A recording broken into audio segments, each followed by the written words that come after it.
सबके सामने बोला था कि मैं बलि वगैरह दे रहा हूँ, तो इसने गोली अपने सर के पार निकाली थी। तेरे आने वाले जो पति होगा और जो पति होगा वो तुझसे कभी प्यार नहीं करेगा, और तेरे जो बच्चे होंगे ना, हैं, उन्हें भी कोई किसी से सच्चा प्यार होगा ना जिससे, वो कभी नहीं कर पाएंगे। सबसे बड़ा एक्सीडेंट तो ये हुआ था कि उसकी लाश 3-4 बजे जलाने के बाद भी जली नहीं थी। जय श्री राम दोस्तों, आप सभी का स्वागत है अक्षय वशिष्ठ चैनल पर। इस चैनल पर मैं अक्षय वशिष्ठ आपको ऐसे पैरानॉर्मल इंसिडेंट और एक्टिविटीज़ के बारे में बताता हूं जो कि हमारे फॉलोअर और सब्सक्राइबर हमारे साथ शेयर करते हैं। इंस्टाग्राम आईडी, जीमेल आईडी और अब एक ऐसा फ़ोन नंबर जो कि आप स्क्रीन पर देख सकते हैं। तो कभी आपके साथ कोई पैरानॉर्मल इंसिडेंट हुआ हो, आप उसे रिकॉर्ड करके भेज सकते हैं। मैं अक्षय वशिष्ठ उसे नरेट करूँगा अपनी आवाज़ में। आगे बढ़ने से पहले एक बार धन्यवाद जो आप हमारे इंस्टाग्राम, यूट्यूब को इतना प्यार दे रहे हैं। इसी तरीके से आपको हमारे फेसबुक को प्यार देना है। डिस्क्रिप्शन में आपको लिंक मिल जाएगा, डायरेक्टली जाके उसे फॉलो कर लीजिए। ये जो रियल इंसिडेंट हम आपके सामने लाते हैं, आप में से ही कुछ लोग हैं जो हमारे साथ शेयर करते हैं, जिनकी पुरानी ज़िंदगी में कुछ ना कुछ ऐसा बीता है जिससे वो बहुत ज़्यादा परेशान रही हैं, या अभी भी वो इन चीज़ों से जूझ रहे हैं, जो नहीं चाहते कि आगे आने वाली जनरेशन अपने ऊपर कोई ऐसा भार ले ले जिसे आगे तक वो उतार ना पाए। आगे बढ़ने से पहले बस मेरा आज आपसे एक सवाल होगा कि आपकी नज़रों में प्यार क्या होता है? अटैचमेंट, बॉन्डिंग, अट्रैक्शन, क्या बोलते हैं इस चीज़ को? जहाँ पर एक इंसान देखते ही देखते दूसरे इंसान को पसंद करना शुरू कर देता है, और फिर जब अपनी दिल की बातें बयां करता है और उसमें सक्सेसफुल नहीं होता तो अपनी जान दे देता है। आज का जो पूरा रियल इंसिडेंट है वो हमें सूरज ने बताया। सूरज जो कि दिल्ली के रहने वाले हैं, उन्होंने बताया कि भाई मैंने अपने दोस्त को अपनी आंखों के सामने वो सब कुछ करते देखा है प्यार में, जिसको सुनने के बाद आज व्यूअर्स के कान और रोंगटे दोनों खड़े हो जाएंगे। सूरज ने बताया भाई पूरा इंसिडेंट है 2005 का, जब उनके एक दोस्त आकाश, सूरज और उनकी एक म्यूचुअल फ्रेंड जिनका नाम है सौम्या एक ही स्कूल में पढ़ा करते थे। सरकारी स्कूल था। आपस में ग्रुप बन जाता है जब छोटी बहन भाई होते हैं आपके और सारे आपस में टच में होते हैं। तो सूरज ने बताया कि मेरी एक छोटी बहन भी है और एक बड़ी बहन भी है, तो वो भी सौम्या के टच में थे। आकाश जो था वो भी हमारे टच में था। जो सौम्या थी वो गुज्जर फैमिली से थी और जो आकाश है वो यादव की फैमिली से था। तो सूरज ने बताया मैं खुद भी यादव से हूँ, मतलब जो लड़की थी उसका फाइनेंशियल बैकग्राउंड बहुत ज़्यादा स्ट्रॉन्ग था। सूरज ने बताया भाई मुझे बोलते हुए शर्म नहीं आती कि हम भी गरीब बैकग्राउंड से थे, लेकिन जो आकाश था उनके पापा कुछ ज़्यादा ही गरीब थे, मतलब उनके पापा की अर्निंग सोर्स बहुत कम था। सूरज के जो पापा थे, जो बताने वाले हैं हमें टेलर, उनके पापा ऑटो चलाया करते थे। तो सूरज को रात रात को जब वो नाइट शिफ्ट में ऑटो चलाते थे तो उन्हें खाना देने के लिए कभी कभार साइकिल पे जाना पड़ता था अपने भाई को लेके। अब सूरज ने बताया कि भाई ये सारी बात है 2005 की, जब हम सारे 12वीं क्लास में थे, और आकाश कहीं ना कहीं सौम्या को बहुत ज़्यादा पसंद करता था। सौम्या जो पढ़ाई में अच्छी थी, दिखने में अच्छी थी, नो डाउट, बट कभी किसी और ने उसे इस नज़र से नहीं देखा जिस नज़र से आकाश ने देख लिया था। आकाश को कहीं ना कहीं ऐसा लगता था कि सौम्या शायद उसे पसंद करती है, लेकिन ये उसकी सबसे बड़ी गलत सोच साबित हुई। जिस दिन आकाश ने सौम्या को प्रपोज कर दिया, आप बिलीव नहीं करोगे, आधा स्कूल वहाँ पे खड़ा हुआ था। सौम्या ने ऐसा घुमा के चाटा मारा आकाश को कि उस दिन आकाश अंदर से बुरी तरीके से डैमेज से हो गए। मतलब वो एक तरीके से ऐसे भिन भिनाने से लग गए वहाँ पर, जैसे पता नहीं क्या ही हो गया हो। आकाश को बहुत सारे दोस्तों ने संभालने की कोशिश की कि भाई ठीक है ना, तूने प्रपोज किया, उसने मना कर दिया, अब चल आगे बढ़ते हैं। लेकिन आकाश इस इग्नोरेंस को, इस रिजेक्शन को एक्सेप्ट ही नहीं कर पाए। कहीं ना कहीं सूरज का मानना है कि यार उस लड़की को थप्पड़ नहीं मारना चाहिए था, वो मना कर देती, वो थोड़ा टाइम लेके मना कर देती, या फिर किसी दोस्त को बोल देती कि तू जाके समझा ले, लेकिन पूरे स्कूल के सामने थप्पड़ मारना सौम्या को बहुत ज़्यादा भारी पड़ गया। सूरज ने बताया कि भाई जब हम स्कूल से वापस आ रहे थे तो भी आकाश पता नहीं कैसी अजीब सी सोच में था कि उसके साथ आज स्कूल में क्या ही हो गया। कहीं ना कहीं शायद उसे ऐसा लग रहा था कि उसकी बेइज्जती हो गई या फिर उसके घर तक बात चली जाएगी। मतलब सूरज ने बोला कि मैं समझ नहीं पा रहा था, और सूरज बार बार उसे ये बोल रहा था भाई ठीक है ना, क्यों इतना सोच रहा है, लड़की थी, मार दिया थप्पड़, हो गया सब कुछ खत्म। सूरज उसे बार बार समझाने की कोशिश कर रहे थे। आते टाइम इनके घर के रास्ते में एक शमशान पड़ा करता था। अचानक से सूरज देखता है कि जो आकाश है वो शमशान की तरफ देखता है और धीरे धीरे उसकी तरफ चलना शुरू कर देता है। सूरज ने आकाश से पूछा कि तू इतनी शाम को वहाँ कहाँ जा रहा है? तो आकाश ने बोला कि वहाँ पे एक तांत्रिक बैठा है, वो मुझे बुला रहा है। सूरज ने बोला तू पागल है, मुझे तो कोई तांत्रिक नहीं दिख रहा। ऐसे करके कैसे न कैसे सूरज आकाश को अपने साथ घर तक लेके आ गया, और इनके घर आसपास से 1-2 गली आगे पीछे ये अपने घर में चले गए। अब इसी रात सूरज ने बताया कि अक्षय भाई मैं अपने छोटे भाई के साथ पापा को लंच देने गया था साइकिल पे। रात के 12-1 बजे के बीच में एक पिकअप पॉइंट बनता था। ये लोग ओवर द कॉल डिस्कस करते थे, सूरज की मम्मी और उनके पापा, कि आप वहाँ पे आ जाना, मैं बच्चों को भेज दूंगी खाना देने के लिए। तो आर्थिक स्थिति खराब होने की वजह से सूरज के पापा जितना ज़्यादा हो सकते थे ऑटो चलाया करते थे, दिन में भी और रात में भी, जब तक वो चला पाते थे। सूरज ने बताया कि मैं साइकिल लेके अपने भाई के साथ निकला और जब मैं खाना दे के वापस आ रहा था तब मैंने देखा कि आकाश जो है धीरे धीरे उस शमशान की तरफ जा रहे हैं। इन दोनों भाइयों ने कुछ नहीं बोला। सूरज और उसके छोटे भाई ने जो साइकिल पर थे ये चुपचाप अपने घर की ओर आ गए। सुबह सूरज जो था वो आकाश की मम्मी के पास गया जब आकाश कोई सामान लेने के लिए बाहर गया हुआ था, और सूरज ने आकाश की मम्मी को बोला कि आंटी ये रात को शमशान गया था, आपने इसे रोका नहीं। आकाश की मम्मी ने एक ऐसी बात बोली यार सूरज के सुन के ही रोंगटे खड़े हो गए। आकाश की मम्मी ने बोला कि बेटा ये तो मुझे तुम्हारा नाम लेके गया था कि तुमने इसे रात को अपने घर बुलाया, तुम्हारे घर पे कोई है नहीं। सूरज बोला नहीं आंटी ऐसा बिल्कुल भी नहीं है, और आगे से प्लीज़ आप इस चीज़ का ध्यान रखना। तो सूरज अपने घर पर वापस आए और उन्होंने बताया कि आकाश की मम्मी से ऐसे बात हुई है और ये रात को शमशान गया था हमारा नाम लेके कि हमारे घर पे आया। तो सूरज के घर वालों ने एक टाइम पर तो यकीन ही नहीं किया इस बात का कि छोटा लड़का 12वीं का शमशान में जाने की हिम्मत कैसे हो सकती है। तो सूरज के भाई थे, उन्होंने बोला मैंने भी देखा था भैया के साथ, भैया झूठ नहीं बोल रहे। तो इनके घर वालों ने बोला कि भाई तुम थोड़ा सा फिर आकाश से दूरियां बरतो, ये उल्टे सीधे कामों में पड़ रहे हैं। अब क्या हुआ, एक दिन फिर स्कूल में ये लोग आए तो उस दिन सूरज और आकाश के बीच में थोड़ा डिफरेंस आ गया था। आकाश जैसे खुद ही डिफरेंस बना रहा था, ऐसा लग रहा था कि शायद आकाश की मम्मी ने आकाश को बता दिया है कि ऐसे ऐसे सूरज आया था और तू झूठा नाम लेके कहीं जाता है, हमसे बोलता है कि मैं सूरज के घर जा रहा हूँ। अब इनके बीच में जो गैप आया था इस दौरान ये आपस में बात नहीं कर रहे थे। आज रात फिर खाना देने जाना था साइकिल पे, आज सिर्फ सूरज गए थे, और सूरज जब वापस आ रहे थे तो उन्होंने फिर देखा कि आकाश जो है वो शमशान की तरफ जा रहा है। क्या हुआ, जैसे ये वापस घर आते हैं अगले दिन बस सूरज वेट करते हैं कि आकाश अपने किसी भी काम से निकले और मैं उसकी मम्मी को बताऊं कि आपने फिर निकलने दिया। जैसे ही आकाश किसी काम से बाहर निकले सूरज उनकी मम्मी के पास गए आकाश की और बोले कि आंटी कल मैंने आपको बताया था शमशान गया था, आपने फिर भी जाने दिया।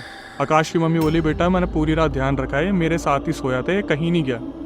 सूरज थोड़े से अजीब सी सोच में पड़ गए कि ये कैसे हो सकता है, कल रात तो मैंने उसे देखा है।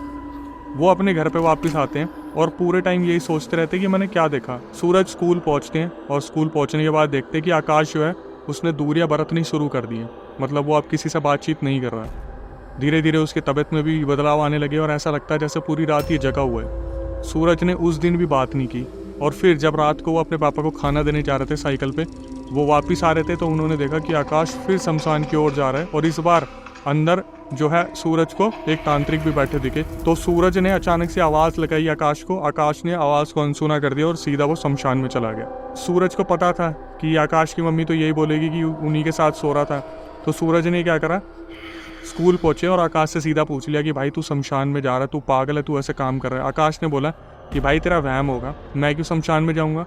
हालांकि सूरज ने बताया कि जब मैंने आकाश की शक्ल देखी तो उसकी शक्ल ऐसी हो रखी थी जैसे 2-3 रातों से सोया नहीं है, बाल उजड़े हुए हैं, बिल्कुल डार्क सर्कल्स आ गए हैं, ऐसा बिल्कुल हाल हो गया जैसे बिल्कुल बेहाल से हो रखे हैं। सूरज ने कुछ नहीं बोला। सूरज बोले ठीक है बेटा, अगर आज तू मुझे दिखाना तो बड़ी मुश्किल से पापा ने कैमरे वाला फ़ोन लिया, जो छोटे फ़ोन आते हैं, उस पर मैं रिकॉर्ड करके दिखाऊंगा। अब सूरज जब अपने घर से निकले आज रात को खाना देने के लिए पापा को, तो इनके दिमाग में था कि मैं आते टाइम फ़ोन पर कैप्चर करूँगा। इनकी किस्मत ऐसी थी कि जाते टाइम ही इन्हें आकाश दिख गए। इन्होंने अपना कोई नोकिया का छोटा फ़ोन होगा जिसमें बहुत ही माइनर सा कोई कैमरा था, सूरज ने क्या करा, जिस तरीके से कैमरा पकड़ा और उधर देखा, कैमरे में कोई भी नहीं दिख रहा था। सूरज ने बोला भाई मैं अपनी आंखों से देख रहा था कि आकाश जा रहा है, लेकिन कैमरे में मुझे कुछ नहीं दिखा। मैं बहुत पूरी तरीके से डर गया। मैं सीधा अपने पापा को खाना दे के घर आया और मैंने घर पे बता दिया कि ऐसे ऐसे हुआ था और मेरे को समझ नहीं आ रहा कि हो क्या रहा है।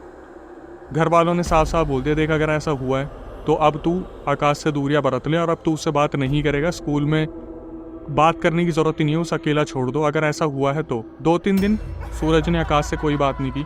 सूरज को समझ में आ गया था कि कोई बहुत बड़ी दिक्कत चल रही है, लेकिन 2-3 दिन बाद फिर आकाश जो है सूरज के पास आते हैं कि भाई तुम उससे बात क्यों नहीं कर रहा, क्या हो गया, मेरे से कोई गलती होगी।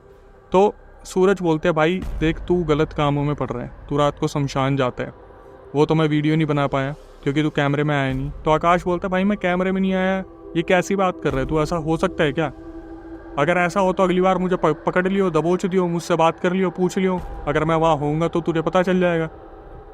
सूरज ने बोला ये भी सही है, क्या पता मेरा सही में वहम हो कि मैंने सोच बना ली है कि ये शमशान के बाहर दिखेगा ही दिखेगा। 2-3 दिन तक जो सूरज के पापा थे वो ऑटो से घर पे ही खाना लेने आए थे ये सारा इंसिडेंट सुनने के बाद। अब फाइनली सूरज जो था रात को फिर देने गया खाना, तो आते टाइम उसने देखा आकाश पैदल शमशान की ओर जा रहे हैं। सूरज सीधा उतरा साइकिल से और आकाश को पीछे से पकड़ा आकाश जैसे ही सूरज की तरफ घूमे, सूरज ने बताया मेरा बीपी एकदम से ऐसा ऊपर नीचे हुआ। मैंने देखा आकाश जिसकी आंखें पूरी लाल काली हो रखी है, समझ नहीं आ रही आकाश है या कोई और है। सूरज ने बताया वो तो सीधा भागे, साइकिल उठाई, सीधा अपने घर आए और बड़ी मुश्किल से सोए। उसके बाद सूरज को समझ आ गया था कि अब आकाश से मुझे बात नहीं करनी, पता नहीं क्या होगा नहीं होगा, लेकिन आकाश से मुझे बात नहीं करनी। उन्होंने आकाश को स्कूल में बॉयकॉट कर दिया। धीरे धीरे इनकी 12वीं ख़त्म हो गई, लेकिन फिर भी सूरज बताते थे कि आकाश को मैं सौम्या को घूरते देखता था। मतलब आकाश जो था पूरी तरीके से सौम्या के प्यार में था, वो चाटा लगने के बाद भी। अब ये क्या पता कोई काली क्रिया कर रहा था, आकाश कोई साधना कर रहा था, कोई तांत्रिक ने इसका सिर्फ जो है आत्मा को बुलाता था, क्या होता था, सूरज को कुछ नहीं समझ में आया। सूरज ने बस त्याग दिया आकाश को कि भाई जो हो रहा है अब होने दे, मैं बीच में नहीं आऊँगा। स्कूल पास आउट हुए और कॉलेज में फर्स्ट ईयर में आए। तो कॉलेज में फर्स्ट ईयर आते ही सौम्या के घर वालों ने उसकी शादी कहीं गुज्जर खानदान में तय कर दी, जहाँ पर जो लड़कों वालों का बैकग्राउंड था वो बहुत स्ट्रॉन्ग था। मतलब उनका ट्रांसपोर्टेशन का बिजनेस था, बहुत गाड़ियाँ चलती थी और लग्जीरियस गाड़ियाँ चलती थी उस टाइम पे। सूरज ने बताया भाई सौम्या ने अपनी शादी में पूरे स्कूल का जो ग्रुप था, जो हमारा सर्कल था, सबको बुलाया था। मेरी बहनें तो टच में ही थी कहीं ना कहीं सौम्या के। तो जिस दिन ये लोग गए शादी अटेंड करने के लिए, वहाँ पे फंक्शन बहुत अच्छा ऑर्गेनाइज कर रखा था, गुज्जरों ने अच्छा खासा पैसा लगा रखा था। और इन्होंने बताया सूरज ने कि मैंने भाई खूब एंजॉय करा, वहाँ पे डांस वांस कर रहे थे, अच्छा खाना वाना खा रहे थे। जब वहाँ पे मंडप के पास सारी चीज़ें स्टार्ट होने लगी, तैयारी स्टार्ट होने लगी, कहाँ से पता नहीं आकाश आया 4-5 लड़कों के साथ। वहाँ पर आके सीधा अपने सर पे उसने कट्टा लगा लिया।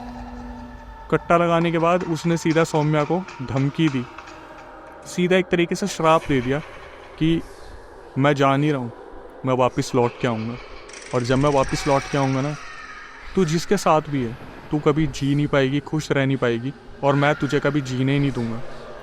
अगर गलती से तेरे बच्चे भी हो गए ना तो मैं उन्हें भी तड़पाऊंगा। तुम्हारे पूरे वंश में किसी को कभी प्यार नहीं मिल पाएगा। तो जब कोई बीच में आ रहा था रोकने टोकने के लिए, तो वो जो 5-6 लड़के थे जो आकाश के साथ थे, वो कहीं ना कहीं सबको रोक देते। तो वीडियो बनाने की किसी ने कोशिश की, वीडियो भी नहीं बनने दी, और एट द एंड क्या हुआ, जो आकाश थे उन्होंने खुद को वहाँ पर ख़त्म कर दिया। ये होने के बाद वहाँ पर अफरा तफरी सी मच गई। पुलिस आई और ख़ानदान में थोड़े कलेश हुए कि सौम्या पे उंगली उठी कि भाई तूने किसी लड़के को धोखा दिया, ऐसा हुआ वैसा हुआ। लेकिन आगे बढ़ के खुद सूरज गए और फैमिली के सामने कन्फ्रंट किया कि ये मेरा ही दोस्त था और सौम्या ने ऐसे ऐसे इसे चाटा मारा था, इसलिए ये इस तरीके से बौखला गया था। अभी 1-2 साल के अंदर इसने इतना सब कुछ कर लिया कि ये सौम्या की शादी बर्बाद करना चाहता था। लेकिन शादी में अड़चन बताने दो, शादी होने दो, सौम्या की कोई गलती नहीं थी। अब ये जो आकाश ने जो पूरा सीन वगैरह करा, उसके बाद आकाश की बॉडी को शमशान लेके जा रहे थे, और तब तक बिल्कुल सही था। सूरज भी वहाँ पहुँचे थे। सूरज ने बताया कि भाई मेरा तो दोस्त ही था, अब चाहे उसने कुछ भी कराओ, कैसे भी कराओ, आग तो देनी ही थी। शमशान के अंदर जब सब वहाँ पे पहुँचे तो सब ने देखा कि जहाँ पर आकाश की बॉडी रखी हुई है, बाकी सब में आग लग रही है, सब कुछ सही चल रहा है, लेकिन आकाश की बॉडी को आग देने की कोशिश की जा रही है और वो लकड़ियाँ जल के ही नहीं दे रही। सब कुछ सही, लकड़ियाँ बिल्कुल सूखी हुई है, बार बार लोग वहाँ लकड़ी को जाके देख रहे हैं कहीं लकड़ी तो गीली नहीं है। शमशान के अंदर बार बार आग दी जा रही है पर जल ही नहीं रही। थोड़ी देर बाद क्या हुआ, सूरज ने बताया कि भाई आप बिलीव नहीं करोगे, ऐसा ज़ोरदार तूफान आया वहाँ पे, ऐसा ज़ोरदार तूफान आया कि सबकी आंखें ऐसे मिच गई कि मतलब इतनी तेज़ आंधी चली। जैसी वहाँ पर लोगों ने आग देने की कोशिश किया, ऐसे ज़ोरदार आग की लपटें जैसे आकाश की उससे बॉडी से निकली बुफ करके, सब देखने लगे कि यार कुछ तो बहुत खतरनाक होने वाला आगे जाके। सूरज ने बताया कि क्योंकि इनके आसपास ही रहते थे आकाश, तो इनके घर में जब 13वीं का फंक्शन हुआ, वहाँ पर जो खाना बनाया गया था, उस खाने की सब्जी में 4 छिपकली मरी मिली, पूरी बुरी तरीके से सड़ गई थी, और जो बालूशाही बनती है जो ऑरेंज कलर की, पिंक कलर की होती है, वो भी काली पड़ गई। ये देख के सबसे पहले तो पंडित वहाँ से भागा। तो सूरज ने बताया भाई मेरे जो मामा जी है वो कहीं ना इसी फील्ड में है, जो थोड़े सिद्धि पुरुष है। मैंने उनको फ़ोन करा, मैंने बताया ऐसे ऐसे हो रहा है। तो मामा जी ने सीधा सूरज को बोला कि सुन मेरी बात, तू दूर हो जाए इन चीज़ों से, लड़की का मामला है और वो जो आत्मा है उसे मुक्ति नहीं मिली, जितनी दूर तू रहेगा तेरे लिए अच्छा होगा। अब ये सब कुछ आकाश के घर में ख़त्म हुआ, और कहीं ना कहीं जो सूरज की बहनें थी वो तो सौम्या के टच में थी, और सौम्या का कहीं ना कहीं आना जाना होता था। तो इसके बाद सूरज ने बताया फिर एक और बहुत बड़ी खबर सुनने को मिली कि जिस दिन सौम्या की और उसके हस्बैंड की फर्स्ट नाइट थी, उस दिन सौम्या के अंदर आकाश आया और उसने अपने हस्बैंड को, जिनका नाम रजनीश था, उसे इतना भर भर के पीटा, इतना भर भर के पीटा, और लड़के की आवाज़ में सौम्या ने बोला कि इसके करीब अगर कोई भी आ गया मैं उसे बुरी तरीके से मारूंगा, ये सिर्फ मेरी है। और ये बोल के सौम्या की बॉडी से आकाश चला गया। सूरज ने बताया भाई ये सब कुछ होने के बाद इनके घर में मनुष्य छा गई, दोनों घरों में कन्फ्लिक्ट होने लगे और कहीं ना कहीं जो रजनीश थे उनकी फैमिली थी वो सौम्या के अगेंस्ट हो गई कि भाई तूने ऐसा क्या करा या फिर क्या हो रहा है। तो क्योंकि जो सूरज की बहनें थी वो सौम्या के बहुत अच्छे टच में थी, बहुत अच्छी दोस्त थी, तो उन्होंने इंसिस्ट किया सूरज को कि भैया सौम्या के साथ गलत हो रहा है, वो एंटिटी उसे बहुत परेशान कर रही है आकाश की, तो प्लीज़ आप मामा जी से बात करो, मामा जी कोई ना कोई सोल्यूशन बताएंगे। तो सूरज ने मामा जी को फ़ोन करा, जो उनके खुद के मामा है सगे, कि मामा जी ऐसे ऐसे उस लड़की के साथ हो रहा है, मैं हाथ जोड़ रहा हूँ, बच्ची की ज़िंदगी ख़राब हो जाएगी, हमारी खुद की बहन जैसी है वो, प्लीज़ कुछ बताओ। मामा जी ने बोला मुझे 2 दिन का टाइम दो, मैं तुम्हें कोई परमानेंट सोल्यूशन बताता हूँ। 2 दिन बाद सूरज अपने घर पे थे, मामा जी का फ़ोन आता है कि बेटा एक काम करो, सारे इकट्ठे हो जाओ, सबकी फैमिलीज़ को इकट्ठा करो और जहाँ पर उसकी शादी हुई थी उस मंडप को जाके जला दो और जलाने के बाद गंगा जल डाल देना। सूरज ने बोला भाई सौम्या के घर वाले, उसके ससुराल वाले, आकाश के घर वाले और सूरज के घर वाले, चारों फैमिलीज़ वहाँ पहुँची मंडप के वहाँ पे, सब ने आग लगाने की कोशिश करी। सूरज ने बोला अक्षय भाई आप बिलीव नहीं करोगे, उस मंडप को कोई आग लगा ही नहीं पाया, आज तक वो मंडप वहीं है और उसे कोई भी यूज़ नहीं करता। गंगा जल छिड़कने की बात छोड़ो, वो मंडप फूका ही नहीं किसी से। ये सब अपने घर वापस आ गए और इसके बाद जो सौम्या की ज़िंदगी में उछाल आया, बाप रे बाप, मैं चाहूँगा कभी ज़िंदगी में किसी लड़की के साथ ना हो। 2005-06 में सौम्या की शादी हुई रजनीश से और बड़ी मुश्किल से अपना जीवन व्यतीत कर रहे थे। 2007-08 आते हुए बड़ी मुश्किल से इन्होंने कोशिशें की कि कैसे न कैसे सौम्या प्रेग्नेंट हो जाए, ये लोग कंसीव करने की कोशिश करते। फाइनली 2010 में जो सौम्या थी उन्होंने कंसीव किया। इनका जो बिज़नेस था ना रजनीश की साइड का, वो वैसे ही बहुत टालम टोल चल रहा था, मतलब एक तरीके से जितनी भी गाड़ियाँ थी उनके एक्सीडेंट होने शुरू हो गए, वो बिकनी शुरू हो गई। और ये चीज़ सूरज खुद अपनी आंखों से देख रहे थे कि कैसे सौम्या की ज़िंदगी जो है पूरी तरीके से अप एंड डाउन उसमें होने लग रहे हैं। जिस साल 2010 में सौम्या के बच्चे ने जन्म लिया, उसी के 2-3 दिन बाद सौम्या के जो हस्बैंड थे रजनीश, उनका एक इतना बुरा एक्सीडेंट हुआ जिसमें वो ख़त्म हो गए। अब ये होते ही सबसे पहले ससुराल वालों ने सौम्या को घर से बाहर कर दिया। और घर से बाहर करने पे आसरा क्या था, सौम्या के घर वाले ऑलरेडी बहुत ज़्यादा गरीब थे, उनकी ज़िंदगी में भी इतना सब कुछ हो रहा था। सौम्या ने रेंट पे कहीं पे फ्लैट लिया, जहाँ पर वो कोई भी काम करने जाती वो ऑफिस से बर्बाद हो जाता है। जहाँ पर वो कहीं भी अपने बच्चे के लिए कोई ढूंढने जाती, वहाँ पर कोई ना कोई दिक्कत हो जाती। जब भी सौम्या की किसी से नए बंदे से शादी की बात करती, वो बंदा ही गुजर जाता है या बंदे की तबीयत ख़राब हो जाती है, बंदा कैसे न कैसे मना कर देता है। 2011 में जब रजनीश के जो छोटे भाई थे उन्होंने देखा कि ऐसे ऐसे मेरी भाभी और मेरा भतीजा दर बदर ठोकरे खा रहे हैं, तो उन्होंने एक डिसीज़न लिया कि मैं एक्सेप्ट करूँगा। अपने घर वालों को बिना बताए उन्होंने उनके लिए एक नया कमरा लिया और वहाँ पर रखना शुरू करा। 2011 में एक महायज्ञ हुआ, जो उनके रजनीश के भाई थे उन्होंने महायज्ञ करवाया, पूजा पाठ करवाई, जिससे 10 साल तक, मतलब 2010-11 से लेकर 2020-21 तक बिल्कुल सब शांत रहा, परिवार बिल्कुल ठीक था। रजनीश के भाई जो थे वो संभाल रहे थे सब कुछ, उनकी शादी भी होने वाली थी। 2021 में आके जो पंडित थे जिन्होंने महायज्ञ किया था, जैसे ही वो गुजरे इनकी ज़िंदगी में कोहराम मच गया। जो मुश्किल से 10-11 साल में बिजनेस सेट किया था, 2021 में आती वो बिजनेस भी बुरी तरीके से ख़त्म हो गया। अब 2021 के बाद जो रजनीश के भाई थे उन्होंने भी अपना नाता ख़त्म कर दिया, ये बोल के कि इसका कोई परमानेंट सोल्यूशन नहीं है, ये चीज़ें ऐसी चलती रहेंगी। और इस दौरान सौम्या के साथ 2021 के बाद वो जो आकाश की एंटिटी थी वो बहुत गलत काम करने लगी, और वो गलत काम आप समझ सकते हो। वो सौम्या के शरीर में आती और वो जो बच्चे थे, जो छोटे छोटे बच्चे थे, उन्हें मारना शुरू कर देती। तो सौम्या ने अपने से बच्चों को दूर सुलाना शुरू कर दिया। धीरे धीरे चीज़ें बद से बदतर होने लगी और फिर दोबारा सौम्या ने सूरज को अप्रोच किया कि मामा जी से बात करी जाए, लेकिन मामा जी उस टाइम तक गुजर गए थे। तो मामा जी के जो गुरुजी थे उस टाइम पर उनके बेटे ज़िंदा थे। कहीं ना कहीं से कॉपी किताबें जो मामा जी की पढ़ी थी वहाँ से उनका नंबर निकाला गया। नंबर निकालने के बाद उनसे बात करी गई, तो उन्होंने दिल्ली से काफ़ी दूर, मैं लोकेशन नहीं बता सकता, सूरज ने मुझे मना करा है लोकेशन मत बताना भाई, उस गांव में वो एक लौता मंदिर है जहाँ पर वो बैठते हैं और वो हर किसी से नहीं मिलते, तो वहाँ पर बुलाया गया। सूरज और सौम्या की कुछ फैमिली के मेम्बर्स और जो सूरज के कुछ दोस्त थे वो गए उस मंदिर में। जब सौम्या उस मंदिर के पास पहुंची तो मंदिर में घुसते ही जो वहाँ पर गुरुजी बैठे थे, एक सबसे बड़े गुरुजी, उनकी एज वहाँ पर 109 हो रही थी। सूरज ने बताया भाई वो अपनी साधना में रहते थे। सौम्या के आते ही उन्होंने अपनी आंखें खोल ली और आंखें खोलते ही बोले कि ये लड़की के साथ कौन आया है। मतलब वो जो लड़का था आकाश, वो अभी तक पीछे पीछे आ रहा था।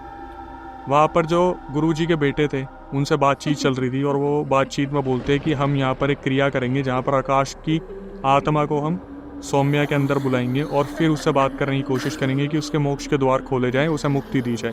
सूरज ने बताया भाई पूरी प्रक्रिया स्टार्ट हुई, गंगा जल छिड़का गया मंदिर के अंदर, प्रक्रिया स्टार्ट हुई, जहाँ पर यज्ञ शुरू करा।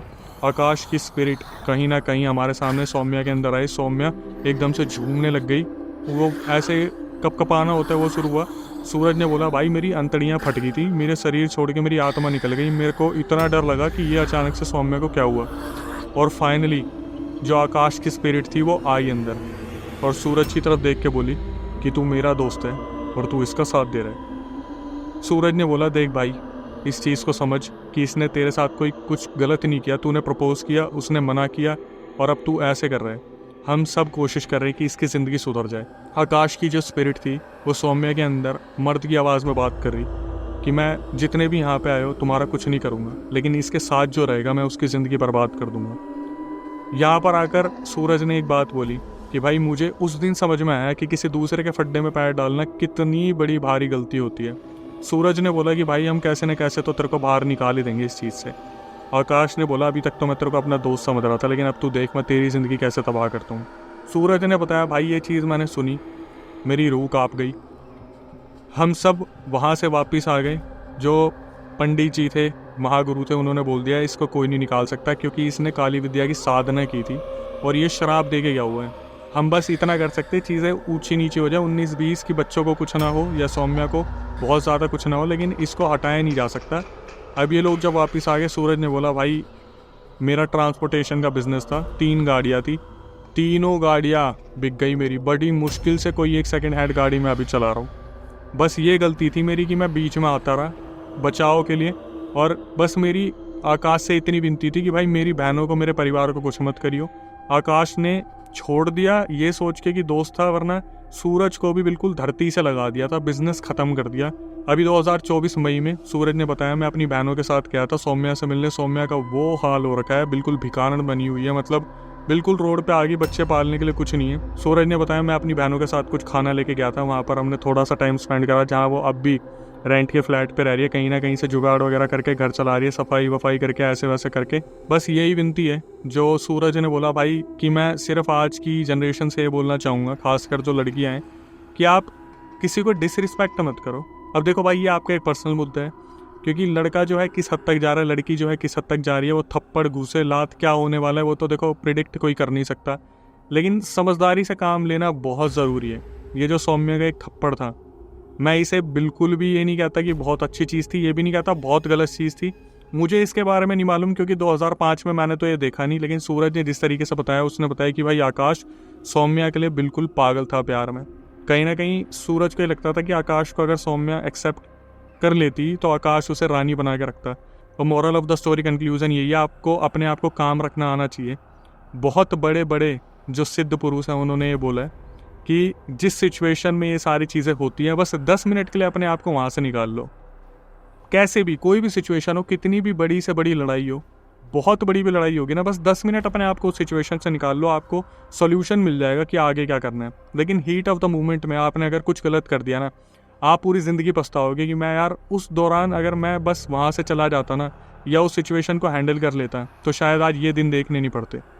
तो मैं आपसे यही कहूँगा कि भाई मेरी सिर्फ आपसे इतनी रिक्वेस्ट होती है कि ऐसे पैरानॉर्मल अवेयरनेस केस के बाद जो नए व्यूअर्स चैनल पे आए वो चैनल को सब्सक्राइब कर ले, बेल नोटिफिकेशन ऑन कर ले, हमारा मोटिवेशन बनाए रखें ताकि ऐसे रियल सब्सक्राइबर केसेस हम आपके सामने लेके आए, रिकॉर्डिंग तक लगाते हैं, आगे पीछे पिन करवाते हैं कॉमेंट। इसके बाद आपकी भारी डिमांड पर हमने पॉडकास्ट चैनल स्टार्ट किया जिसका नाम है अक्षय वशिष्ठ होरा शो। आप उसका खुद हिस्सा बन सकते हैं, हम गेस्ट के साथ साथ सब्सक्राइबर को भी बुला रहे हैं। तो प्रक्रिया मैं आपको बता देता हूँ, जो स्क्रीन डिस्क्रिप्शन में आपको नंबर दिख रहा है उस पर पूरा रियल इंसिडेंट रिकॉर्ड करके भेज दो व्हाट्सएप पे, हमारी टीम एक बार रिव्यू करेगी, बस नीचे मेंशन कर देना कि हम पॉडकास्ट में आना चाहते हैं। उसके बाद आपको जो है इन्फॉर्म किया जाएगा, दिल्ली में हमारा सेंटर है, तो आप आ सकते हो, पूरा रियल इंसिडेंट कैमरे के सामने बता सकते हो। कभी आपके साथ कोई ऐसा पैरानॉर्मल इंसिडेंट हुआ हो तो आप उसे रिकॉर्ड करके भेज सकते हो। स्क्रीन डिस्क्रिप्शन पे आपको नंबर दिख रहा होगा। जो इंस्टाग्राम यूट्यूब को आप प्यार दे रहे हो उसके लिए बहुत बहुत धन्यवाद। इसी तरीके से फेसबुक को भी देना है तो डिस्क्रिप्शन में लिंक है, जाके फॉलो कर लो। और आखिरी में आके यही बोलूँगा, थोड़ा सा सतर्क होकर रहिए, समझदारी से काम लीजिए, माँ बाप के साथ रहिए, प्यार कीजिए, जितना हो सके उनकी सेवा कीजिए। नई वीडियो नए पॉडकास्ट आने तक stay tuned with the channel. जिस रात उसकी स्वागत थी ना है, तो उस रात इतना वो हुआ है, लड़की ने लड़के को उठा के बचाया। उठा उठा के बचता है और छूट के क्या कहती है कि तू इसके पास आएगा, ये सिर्फ मेरी है, और इसके पास जो आएगा और जो इसके साथ रहेगा उसे मैं जान से मार दूंगा। क्योंकि रात में एंटिटी पूरी तरह से रहती थी इसके ऊपर कि मारने के निशान, चोट के निशान, सबके निशान दिखते थे।